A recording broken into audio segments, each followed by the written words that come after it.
Ça va pas! Exprimer sa souffrance pour la soulager. Parlons-en. Ok, pour parler de la souffrance, on va peut-être juste commencer par rappeler les bases. Si tu fais face à un danger imminent, tu prends ton téléphone et t'appelles les pompiers, la police, l'ambulance, la main tendue, enfin ceux qu'il faut, parce que ton intégrité est en danger. Aïe, mon intégrité! Excuse-moi, je t'avais pas vu.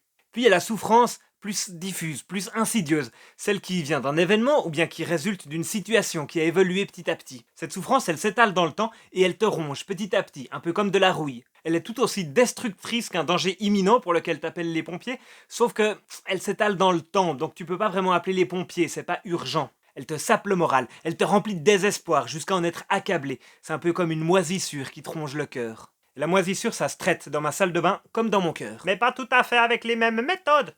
Alors d'abord, il y a les bonnes vieilles recettes. Par exemple, parler de sa souffrance avec un ami sympa qui est disposé à vous donner du temps pour vous écouter. Bon, en général, ça résout pas le problème, mais ça soulage de pouvoir partager ce qu'on a sur le cœur. Et parfois, juste ça, ça suffit pour pouvoir surmonter la crise. Ouais, puis si tu veux que j'ai envie de revenir t'écouter, oublie pas de me proposer du chocolat. C'est aussi ça l'amitié, ou l'amour du prochain, celui que Jésus nous invite à cultiver. Écouter l'autre et accueillir ce qu'il dit, juste comme ça, sans essayer de rationaliser ou de donner 1000 conseils, juste être là et écouter. Ensuite, il y a aussi demander de l'aide à un professionnel. Alors, selon un rapport de l'OFSP qui date de 2015, en Suisse, il y avait une personne sur 6 qui consultait un professionnel pour ce qui se passe dans sa tête, respectivement dans son cœur. Donc, aller chercher de l'aide d'un pro, ça n'a rien d'extraordinaire et vraiment, ça peut aider. Il y a 2000 ans, il n'y avait pas de psy, donc les gens, ils accouraient vers ceux qui étaient capables de faire des miracles. Et donc, Jésus-Christ, il faisait aussi office de psy. Alors si c'est un domaine qui vous intéresse, vous pouvez étudier pour voir comment il s'y prenait. C'est très intéressant de voir comment à chaque fois il implique la personne qui l'accompagne jusqu'à la guérison, et puis comment il libère la personne qui guérit. Et ça nous rappelle aussi que dans la détresse, la spiritualité est une ressource.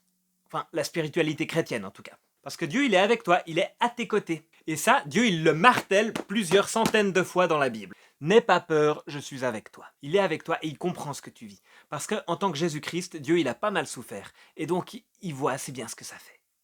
Alors évidemment, quand je suis dans la détresse, c'est pas le truc qui me saute aux yeux. Ce que je vois surtout, c'est moi et ma souffrance. Mon nombril, ma souffrance. Et pour ça, il y a une super ressource dans la Bible. C'est des espèces de prières, lamentations préécrites. Par exemple, le psaume 3, le 5, le 6, le 7, le 13, et il y en a beaucoup d'autres. C'est à la fois des complaintes et des prières. Ces textes, ils partent de la souffrance. Je souffre.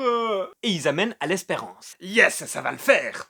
Et puis on peut les lire à haute voix en se les appropriant, c'est-à-dire j'en fais mon texte. En général, ils commencent par se plaindre de la situation qui est horrible, puis ils amènent progressivement à se souvenir que Dieu est avec nous, à côté, là. Parfois, ils nous invitent aussi à prendre nos responsabilités, parce que bon, des fois on a un rôle à jouer là-dedans. Donc ils permettent d'exprimer nos souffrances, de la dire, de la mettre en mode, de la faire sortir, comme on le ferait auprès d'un ami qui est sympa. Et puis ils aident à redonner l'espoir. Et l'espoir, c'est un très bon remède contre la souffrance. Donc commencer par là, c'est peut-être pas mal. Bon, évidemment, sur ce sujet, il y a beaucoup plus que ça là-dedans. Beaucoup plus de ressources et beaucoup plus à creuser. Mais enfin, commençons déjà par dire la souffrance. Et vous, quelles sont vos ressources pour faire face à la souffrance? Voilà, c'était la méditation chrétienne du lundi. Chaque lundi et certains jeudis, des vidéos pour stimuler nos neurones et notre cœur. Alors si ça vous a plu, vous pouvez faire tout ça là, vous pouvez aussi partager cette vidéo, elle est faite pour ça, et moi je vous dis à la semaine prochaine. Hey, allô? Ouais, je t'appelle avec une brosse parce que j'utilise mon téléphone pour faire la vidéo. Et tu serais d'accord de passer chez moi, j'ai vraiment besoin de me plaindre. J'ai préparé du thé. Oui, d'accord, je ferai aussi des cookies. Cool, ça me fait du bien que tu viennes. Ok, en attendant, je vais lire un psaume. Ciao!